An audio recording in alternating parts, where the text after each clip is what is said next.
sit down on this chair, but I have never ever heard a case like this. Today, Krishna has proved that humanity has no bounds. He is the real man. But Mr. and Mrs. Khan are his real parents. How can you expect that parents can live without their son?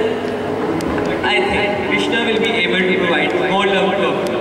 Though he is poor, but he has parental feelings. So I lawfully give the custody of Abdul to Mr. Krishna.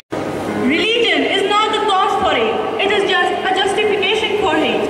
No religion teaches to hate one another. In fact, it teaches just the opposite. Yes, religious people differ, but the difference is don't equal hate.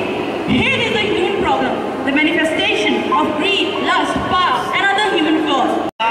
सब धर्म की है काया, जो छोटी जाति का उसे समझा है पराया और नीचा है दिखाया और सदियों से चले आ रहे भाईचारे को